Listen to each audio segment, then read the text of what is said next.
매일같이 목표 상승률 7%를 향해 달려가는 럭키7 시간이고요. 주식명가 MTNW 김도영 어드바이저와 함께합니다. 위원님 어서 오십시오. 안녕하십니까? 네. 미증시에서는 금융과 항공주들의 실적 잘 나왔고 여기에 더해서 연준 인사들의 금리 인하 발언이 나오게 되면서 상승으로 거래를 마치게 됐습니다. 우리 시장의 경우에도 연중 최고치 경신이 나왔지만 상승 종목률에 대한 수는 그렇게 높지가 않았는데 그야말로 종목 차별화 장세 속에서 어떤 종목들이 올라왔는지 바로 체크해 보겠습니다. 먼저 코스피부터 살펴본다면 엔비디아 사상 최고치의 IT2톱 그 안에서도 SK하이닉스가 5%대 급등으로 거래를 마쳤습니다. 외국인이 가장 많이 담아갔습니다. 그리고 정부의 정책 변화에 따른 종목들이 올라오는 흐름이었는데 또 민주당 측에서는 더 강한 상법을 준비 중이다라고 내놓은 만큼 관련한 종목들의 상방을 더 열어놓고 봐도 되는지 궁금한데 위원님 어떻게 보실까요? 네, 거래소 시장에서 SK하이닉스의 매수, 특히 외인의 매수 강도가 상당히 강했고요. 삼성중공업과 제가 좋아하는 달바글로벌까지 매수에 대한 강도를 상당히 많이 높였죠. 기관 쪽은 삼성중공업 그리고 LIG 넥스원, 신한지주 정책적인 측면에서 수혜를 받을 수 있다라고 하는 점에 시장은 주목도를 높인 것이다라고 볼 수 있습니다. 오늘 뭐 반도체 얘기를 안 할 수가 없는 것이 아닌가라고 볼 수가 있고요. 반도체에서 엔비디아가 시총 4조 달러 돌파에 대한 그런 기염, 한 5,500조라고 하는 그런 시총을 갖는 것은 우리나라 전체 시장보다 지금 파이가 커진 그런 한 종목이다라고 보시면 될 것 같고요. 엔비디아의 추가 성장에 대한 모멘텀, 어떻게 보면은 이번에 이름이 좀 바뀐 것 같아요. GB10이라고 하는 이전에 이제 중국향으로 새로 만들겠다고 했던 그 칩셋이죠. B30이라고 하는 그 칩셋과 이제 GB200에서 GB300으로에 대한 전환 속도가 상당히 빠르게 나타나고 있는 그런 점이다라고 보시면 될 것 같습니다. 그렇게 본다면 우리나라 시장에서 어떤 관련주들의 성장에 대한 폭이 상당히 크게 나타날 것인가. 한마디로 HBM 그리고 LPDDR과 GDDR7 이 세 가지 제품에 대한 판매 속도, 매출에 대한 확대가 상당히 괄목할 만한 성장을 보여줄 가능성의 주목도를 높여야 된다. 이렇게 말씀드리겠습니다. 반도체 섹터는 계속 말씀드리지만 단기적인 측면보다는 약간 중기적인 관점으로 대응하셔야 된다라고 말씀드리고요. 제가 20만 원에서 계속 안내드렸던 SK하이닉스 차트를 보면서 추가적으로 좀 말씀을 드리겠습니다. 오늘 30만 원, 방금 전에 30만 1,500원을 찍고 나서 계속 30만 원에 대한 공방이 나타나고 있다라고 보시면 될 것 같아요.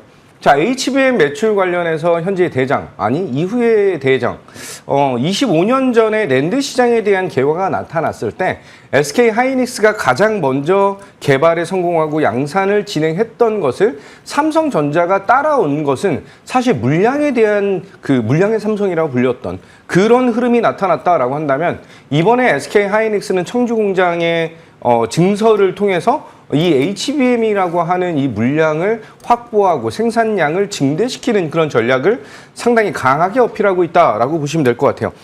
저는 SK하이닉스의 시가총액이 지금 한 220조, 230조 정도가 될 텐데 300조를 돌파하는 것을 기대감을 가지고 대응해야 되는 것이 아닌가라고 말씀드리겠습니다. 한마디로 지금 현재 목표 가격을 30만 원에서 33만 원으로 상향을 시켜드렸는데 33만 원도 거쳐가는 구간이다라고 말씀드리면서 저는 SK하이닉스 궁극적으로는 300조 돌파 기대하겠다.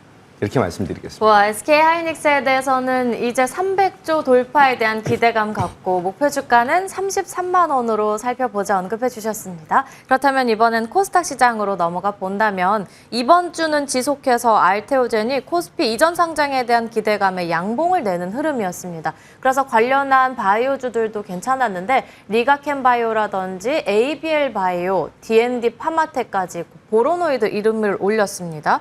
이 외에는 사실 그렇다 할 주도주는 없었는데 간밤 미증시에서 테슬라가 올랐으니까 오늘 시장에서는 2차 전지 자율주행 쪽도 봐도 괜찮은 건지 궁금합니다. 네, 그 코스닥 시장의 지수가 어떻게 보면 거래소를 따라가지 못하고 있는 것이 조금 부담이 되는, 아니 부담보다는 약간 실망감으로 다가오는 것이 아닌가 라고 볼 수 있습니다. 현재 시장의 메이저들, 외인과 기관들의 매수에 대한 강도가 실적에 대한 개선과 이 사업에 대한, 산업에 대한 성장에 베팅을 하고 있다라고 하는 점, 플러스 정책적인 측면의 수혜를 받는 대형주 쪽으로 계속해서 이제 눈길과 수급에 대한 유입이 나타나는 것은 지금 코스닥 시장에서 오늘 이번 주 화요일에도 말씀드렸다시피 알테오젠, 뭐 파마리서치, 그리고 리가켄바이오, 뭐 보르노이, 그리고 D&D 파마텍 쪽에 대한 매수 강도가 높아질 수밖에 없는 그런 현상이다라고 보시면 될 것 같아요. 특히 이제 제약바이오 구간에서 삼성 바이오로직스의 강한 상승에 힘입어서 알보리 그리고 D&D 파마텍까지 추가적인 성장과 상승에 대한 모멘텀을 보여주는 것은 상당히 고무적이다라고 말씀드리겠습니다. 지금 알테오젠이 시총 22조, 24조까지 올라와 있는 그런 상황이에요. 알테오젠이 코스피 이전 상장에 대한 이슈를 가지고 있다라고 하는 점과 중요한 건 저는 코스피 이전 상장도 상당히 중요하지만 산도즈의 SC 제형에 대한 이 발표, 여기서 이전에 키트루다 SC, 머크사의 키트루다 SC의 수조 수천억 대의 로열티, 여기가 지속적으로 성장을 하는데 여기에 플러스 산도즈까지 지금 합세를 한다라고 하는 점, 산도즈 관련된 것은 2023년에 단일 품목으로 기술 이전을 진행했다라고 한다면 작년 7월 30일 날 다품목으로 기술 이전을 전환하면서 이제 할로자임과에 대한 특허 분쟁에서 더욱더 자유로워지겠다, 이런 것을 발표하는 것이 아닌가, 이렇게 볼 수가 있습니다. 자, 차트를 보면서 말씀드리면 알테오젠은 제가 저번 주 화요일에도 말씀을 좀 드렸는데 목표 가격을 48만 원으로 제시를 해드리면서 신고가 갱신을 기대하자라고 말씀을 드렸습니다. 결론적으로 48만 원에서 55만 원으로 상향하면서 바이오주 탑픽 안내드리겠습니다.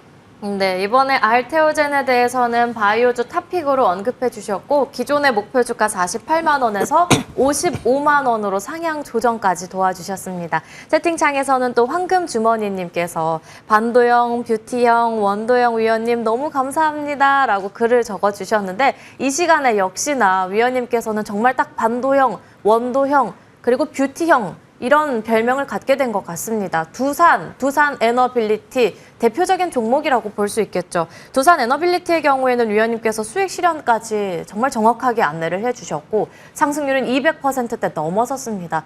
그때 다른 원전 관련한 종목 볼 거 없을까요? 했을 때 여러 종목들 안내해 주셨는데 산일전기에 대해서는 왜 아직도 안 사요? 라고 말씀을 해주셨었죠. 목표 주가는 12만 원 유지하자 언급해 주셨는데 외국인 기관 수급 잘 들어오고 있고 지난주 신고가에 이어서 또다시 신고가 목전입니다. 그렇다면 먼저 첫 번째 종목으로 산일전기요. 지금도 왜 안 사까지는 아니겠죠. 이제 보유자의 영역이겠죠. 이제는 사셔야죠 라고 말씀을 좀 드리고 싶습니다. 산일전기의 마진율이 상당히 높다라고 말씀을 좀 드렸고 중요한 건 이건 것 같아요. 지금 현재 글로벌 에너지 쇼티지, 그래서 뭐 원전이 더 성장에 대한 것을 보여줄 것이다, 아니면은 요 근래에 얘기가 다시 나오고 있는 수소 관련된 부분, 그리고 신재생 에너지, 뭐 아리백, 여러 가지 얘기들이 나오고 있는데 궁극적으로는 이 변압기에 대한 수요는 어느 쪽이 되든 간에 다 교집합적으로 몰려 있다라고 하는 것에 주목을 하셔야 되는 그런 상황이죠. 또 한 번 이제 삼성전자의 단독 기사이긴 하지만 구미 쪽의 데이터 센터에 대한 확대, 그를 통한 흐름은 다시 한번 변압기 시장에 대한 추가 성장에 대한 모멘텀으로 작용할 수밖에 없다라고 볼 수 있습니다. 동종업계죠. HD 현대일렉과 지금 효성중공업, 계속해서 신고가 가도를 달리고 있는 효성중공업의 현재 PER 기준으로 본다라고 한다면 포워드 PER이 한 45배에서 50배 그 사이 정도가 되고 있는 상황이죠. 산일전기의 포워드를 보게 된다라고 한다면 한 24배에서 30배 그 사이, 아직까지는 매력도가 높다라고 보시면 될 것 같고요. 향후에 이 공장 2부지의 공장까지 전환해서 가동률을 높인다라고 한다면 총 캐파 1조 원에 달하는 그런 흐름까지 나타나고 있는 것은 상당히 고무적이다. 차트 보면서 말씀드릴게요. 계속해서 강조드렸던 것이 6월 12일 날도 있지만 5월 초반에 계속 안내를 드리면서 아직도 안 사셨나요? 근데 정말 희한하게 이 구간에서는 매수를 안 하셨다라는 거예요. 대부분 매수를 하신 분들이 8만 원에서 9만 원 사이에서 매수를 하시지 않으셨을까라고 보는데 지금 현재 10만 원에 대한 돌파 자리를 딱 잡고 있는 것, 중요한 건 10만 원은 어떻게 보면은 원래 거쳐가는 그런 구간이다라고 말씀드리면서 목표가 12만 원 상향한 거 유지하겠다. 이렇게 말씀드리겠습니다. 위원님 혹시 화나신 거 아니죠? 위원님 지속해서 왜 아직도 안 사세요라는 말을 해주셨는데 벌써 목표 주가 12만 원 유지와 함께 상승률은 46%, 또 42%까지 올라온 상황입니다. 그렇다면 저희 달바 글로벌의 경우에는 시간상 또 다른 소통 창구에서 들어보도록 하겠고, 마지막 종목으로는 스테이블 코인 관련한 NHN KCP 보도록 하겠습니다.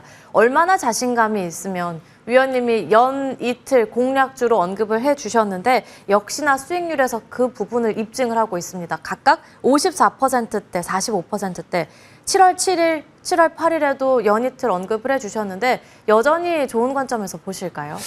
제가 계속해서 이 우리 럭키세븐에서 추천드리는 종목들은 대부분 대형주, 초대형주, 우량주 관련된 것으로 어필을 많이 드렸죠. 그런데 제가 이 NHN KCP 같은 경우는 굉장히 우량한 회사이지만 약간 킥적으로 단기적으로 큰 수익을 받을 수 있는 그런 종목으로 준비를 했다라고. 특히 이제 7월 7일 날 제가 럭키세븐답게 7월 7일 날 첫 번째 추천을 드리면서 안내를 드린 상황이죠. 자, NHN KCP의 흐름 상당히 지속적인 상승을 기대할 수 있는 그런 매력적인 종목이다라고 말씀드리면서 이거 관련된 전략, 그리고 이후 저는 에너지 쪽에 대한 니즈, 그리고 반도체, 저는 하반기에도 계속해서 AI 산업에 대한 이 성장에 주목을 해야 된다. 그 안에서 지금 현재 추가적으로 우리 먹거리가 나오고 있는 것이 스테이블 코인이기 때문에 관련주에 대한 전략적인 측면까지 함께 하셔야 되겠죠. 지금 밑에 나오는 QR코드를 찍고 들어오셔서 김도영의 럭키세븐 하반기 전략에 대한 것도 함께 받아보시는 게 좋다. 이렇게 말씀드리겠습니다. 자, NHN KCP 같은 경우는 목표 가격을 18,000원으로 상향을 해드릴 거예요. 하지만 상한가 치고 나서 이제 변동성이 조금 확대되는 그런 구간이죠. 수익을 잘 보신 분들, 7월 7일, 7월 8일 날 공략을 하신 분들 같은 경우는 이제 부분적으로 수익을 조금 챙겨 나가시는 전략, 오늘도 큰 수익을 우선 확정을 짓고 대응하겠다. 이렇게 말씀드리겠습니다. 위원님께서 안내를 해주시고 바로 상한가 나왔던 종목입니다. 스테이블 코인 관련해서 언급을 해주셨는데 18,000원까지 목표 주가를 올리겠지만 다만 이렇게 상한가 흐름이 나온 만큼 변동성도 있기 때문에 일부는 수익 챙겨 놓으면서 대응해보자라는 전략 챙겨주셨습니다. 그렇다면 오늘 시장에서 볼 수 있는 공략주 궁금한데 첫 번째 공략주는 어떤 종목일까요? 증권주고요. 오. 럭키세븐답게 큰 종목으로 가지고 왔습니다. 종목명 키움증권. 야, 키움증권은 이 자리에서 사도 돼? 라고 생각을 하실 텐데 단적으로 지금 가장 큰 부담이 됐었던 RSPC 이 상환 전환 우선주라고 하는 것에 대한 부담이 있었습니다. 한 230만 주에서 240만 주 정도에 있었는데 한 130에서 150만 주 정도 지금 물량 소화를 한 것으로 분석을 한 그런 상황이죠. 60에서 70% 정도가 해소가 됐기 때문에 추가 물량이 나오는 것은 뭐다? 이제 유동성 공급으로 전환되는 그런 시점이다. 한마디로 추가 상승에 대한 니즈를 상당히 크게 보여줄 수가 있고, 마지막 지금 마켓시어 지금 국내 시장의 1등이죠. 25년 전부터 지금까지 수수료를 인하하지 않았다라는 것을 감안한다면 지금 시장이 3,000포인트 이상, 4,000과 5,000 개인 투자자들의 니즈가 더욱더 커지면 커질수록 키움증권의 실적은 높아질 수밖에 없다. 차트 보면서 말씀드릴게요. 현재 24만 4천 원을 찍고 나서 20선에 대한 지지 여부 확인, 4영업일, 5영업일 연속으로 양봉을 세우고 있는 구간이지만 전고점을 돌파하는 이 구간 너무나 매력적이다라고 말씀드리면서 1차 목표가 30만 원 제시를 해드리고요. 손절 라인은 17만 원, 60선 잡고 대응하겠다. 이렇게 말씀드리겠습니다. 정말 이 자리에서 사도 되는 건지 궁금한데 위원님께서 워낙 강력하게 말씀을 해주셔서 첫 번째 공략주로는 키움증권 체크해 보겠습니다. 목표 주가는 30만 원, 손절 라인은 17만 원으로 언급을 해주셨고요. 두 번째 공략주 궁금한데 어디서 찾으셨을까요?